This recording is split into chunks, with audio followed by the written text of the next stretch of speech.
मध्य प्रदेश के पूर्व मंत्री जीतू पटवारी लगातार बीजेपी पर निशाना साधने का काम कर रहे हैं और इसी बीच उन्होंने एक बार फिर से भाजपा की लिस्ट को लेकर बड़ा दावा किया और उसके साथ ही सीएम शिवराज सिंह चौहान पर निशाना साधने के साथ भाजपा की जन आशीर्वाद यात्रा पर भी सवाल उठाए। इसी पर देखिए एमपी न्यूज की यह खास रिपोर्ट। पूर्व मंत्री जीतू पटवारी का भाजपा पर निशाना, बीजेपी की लिस्ट पर कसा पटवारी ने तंज, भाजपा प्रत्याशियों के विरोध का किया दावा, सीएम शिवराज सिंह चौहान पर साधा निशाना, बीजेपी जन आशीर्वाद यात्रा पर उठाए सवाल।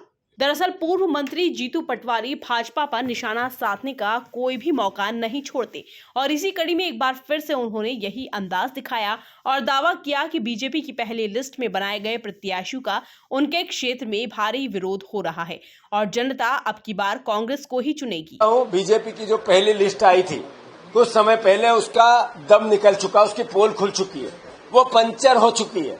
जो आगे आके कहा था कि हमने घोषित कर दिए प्रत्याशी, उनके हालात, हर विधानसभा में उनका विरोध, जो पब्लिक सर्वे है, जो मीडिया सर्वे है, जो आम जन की माउथ बातें हैं, उन सीटों पे उनकी एक तरह से जो हालात हुए हैं वो जग जाहिर है।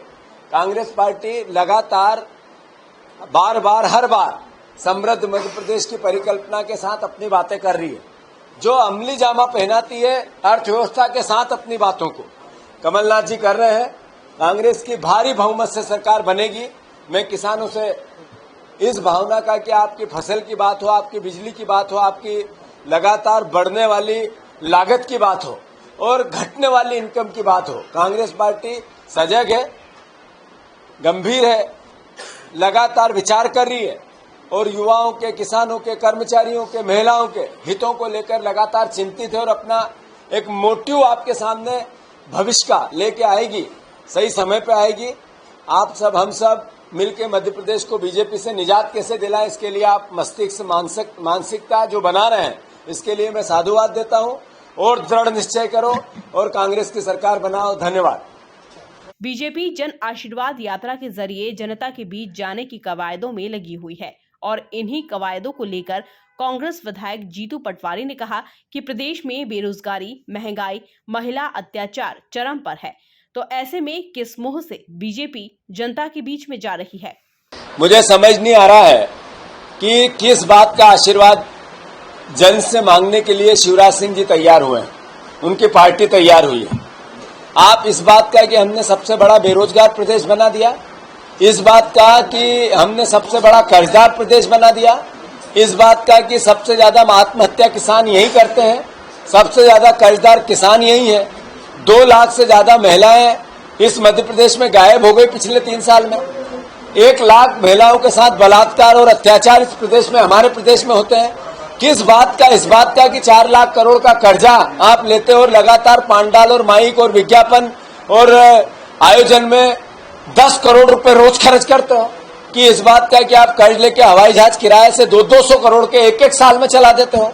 किस बात की जन आशीर्वाद है ये कि इस प्रदेश में आपने लोकतंत्र को तबाह कर दिया, लोकतंत्र को कलंकित कर दिया, लोकतंत्र को बेच दिया और खरीद लिया। किस बात का जन आशीर्वाद? इस बात का कि मेरे प्रदेश में वोट के लिए मेरा मुख्यमंत्री रोज ये कहता है कि मैं 200 रुपए डालूंगा, मैं 100 रुपए डालूंगा, मैं चप्पल खरीद के दूंगा, मैं बहनों को अलग अलग तरीके से कितना गुमराह करते हैं। इस बात का जन आशीर्वाद मांगना चाहते हैं या इस बात का जन आशीर्वाद मांगना चाहते हैं शिवराज जी आप कि आप में से बीजेपी को भरोसा नहीं रहा? मैं अमित शाह यहाँ आए तो उन्होंने कहा कि हमारी पार्टी का अगला चेहरा कौन होगा? नरेंद्र मोदी होंगे, शिवराज नहीं होगा। तो फिर आपको आशीर्वाद किस बात का, जब आपके नेता, आपकी पार्टी, आपका विचार नरेंद्र मोदी, नड्डा जी आपको आशीर्वाद नहीं देना चाहते तो जनता कैसे दे? जनता का आशीर्वाद कमलनाथ पे और कांग्रेस पार्टी पे है, राहुल गांधी और उनके विचार पे है। इनको तो माफी यात्रा निकालनी चाहिए। शिवराज जी माफी मांगो प्रदेश से।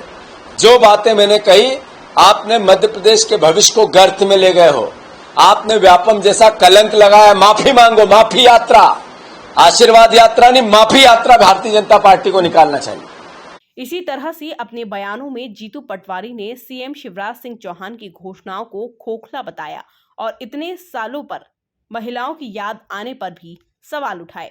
Bureau report MP news Bhopal.